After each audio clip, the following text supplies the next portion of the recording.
রাজ্যের ঐতিহ্যবাহী কৃষ্টি ও সংস্কৃতিকে কোনো অবস্থাতেই হারিয়ে যেতে দেওয়া যাবে না। তথ্য ও সংস্কৃতি দপ্তরের মাধ্যমে হারিয়ে যাওয়া কৃষ্টি ও সংস্কৃতিগুলিকে পুনরুদ্ধার করা হচ্ছে। গতকাল ধর্মনগরে ১৩ দিনব্যাপী রাজ্যভিত্তিক যাত্রা উৎসবের আনুষ্ঠানিক উদ্বোধন করে কথা বলেন মুখ্যমন্ত্রী ডাক্তার মানিক সাহা। তথ্য ও সংস্কৃতি দপ্তরের উদ্যোগে ধর্মনগরের বিবেকানন্দ সার্ধ শতবার্ষিকী ভবনে গতকাল থেকে শুরু হয়েছে রাজ্যভিত্তিক যাত্রা উৎসব।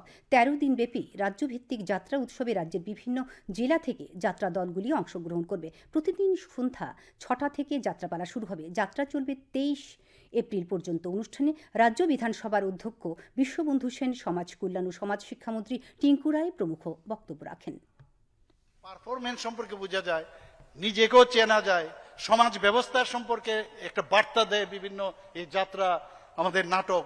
সত্যিই এর মধ্যে বেঁচে থাকার একটা রসদ, এবং যা জিনিস আপনি আমনে সামনে বলতে পারবেন না, যে কোনো মানে যারা বিশেষ করে পাওয়ারে থাকে তাদের বলতে পারবেন না, যাত্রার মাধ্যমে আপনি সবকিছু বলে দিতে পারবেন।